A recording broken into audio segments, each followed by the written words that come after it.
In the heart of IGBO land, long before the hum of cities and the buzz of technology, there was a village unlike any other. It was a place where the air itself seemed to vibrate, not with music or laughter, but with noise. Constant, unrelenting noise. From the moment the sun first kissed the horizon to the time the moon cast its silver glow, the villagers shouted. They argued over the price of yams, yelled about the weather, and hollered their greetings across the compounds. Opinions flew like scattered seeds in a storm, but none ever took root, for no one ever stopped to listen. The elders tried to speak, their voices raspy with age and wisdom, but their words were swallowed by the cacophony. Children learned to scream before they learned to whisper, and the songs of the birds were drowned out by the endless chatter. It was a village where everyone spoke, but no one ever truly communicated. The people were so busy making their own noise, they had forgotten how to hear the world around them, and more importantly, how to hear each other. They believed that the loudest voice held the most power, that to be silent was to be weak, to have nothing of value to say.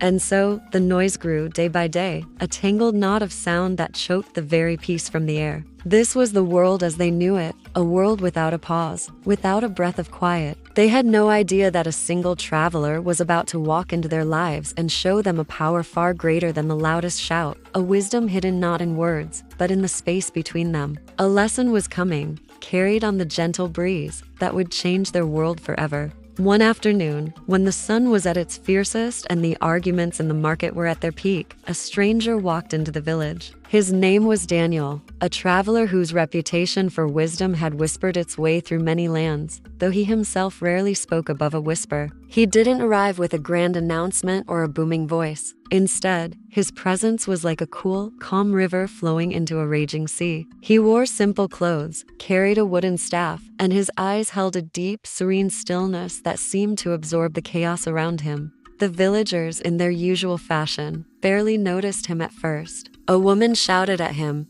asking if he was lost. A group of men bellowed a challenge, wanting to know his business. They expected him to shout back, to join their noisy world. But Daniel simply smiled. It was a gentle, knowing smile that held no judgment, only a profound peace. He didn't raise his voice. He didn't try to compete with the noise. He just stood there, a quiet island in a stormy ocean of sound. His silence was not empty. It was full, it was heavy, it was magnetic.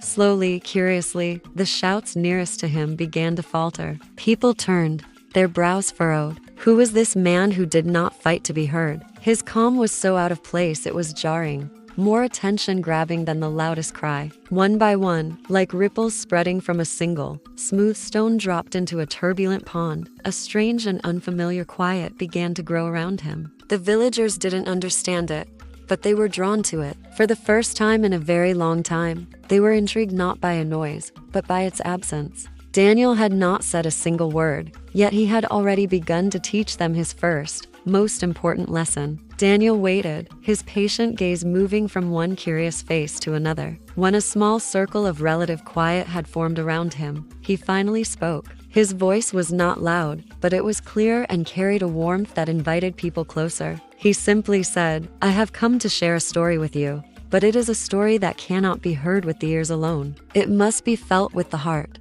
He then turned and began to walk toward the edge of the village, toward a grove of ancient Iroko trees that stood tall and silent, watching over the land for generations. He didn't command them to follow. He simply went, intrigued.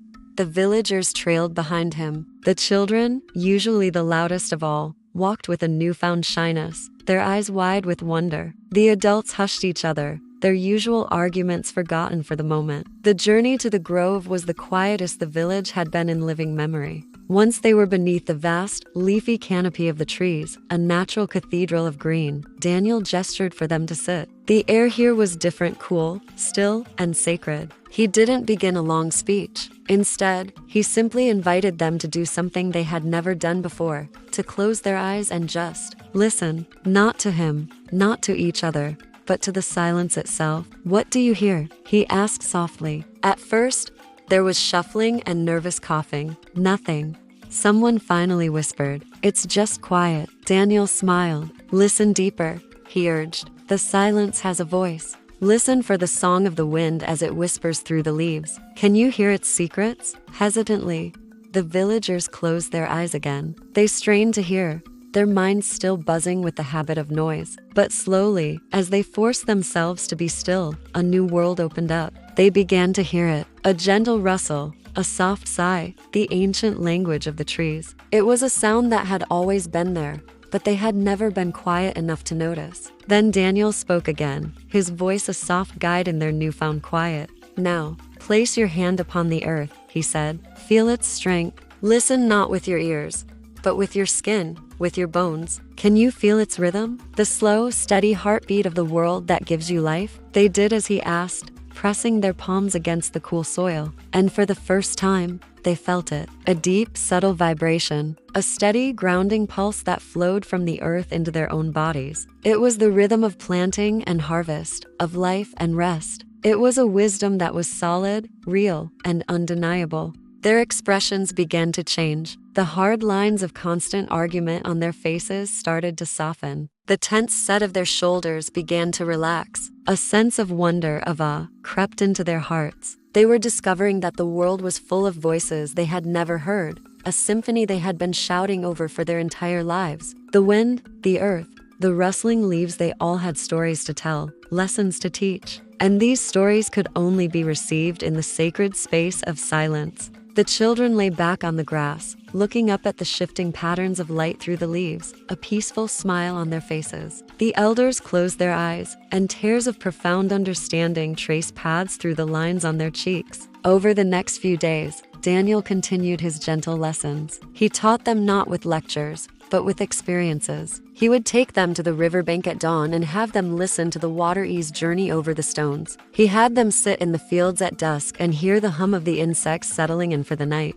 He showed them how to look into each other's eyes without speaking, to see the stories and feelings that words could never fully capture. The transformation in the village was nothing short of miraculous. The constant shouting faded away, replaced by conversations spoken in calm, respectful tones. People started listening more than they spoke. They found that in listening, they learned. They learned about their neighbors' worries, their children's dreams, their elders' wisdom. Arguments didn't disappear entirely, but they were no longer battles of volume. They became discussions, where silence was used as a tool to think, to understand the other person's view before responding. The village became peaceful, not a dead, empty quiet, but a living, breathing peace, filled with the gentle sounds of nature and the soft murmur of true communication. Laughter sounded richer, music sounded sweeter, and even the food seemed to taste better, eaten in mindful appreciation rather than amidst a storm of noise. The villagers had discovered that silence wasn't a void to be filled. It was a space for connection, for understanding, for wisdom to grow.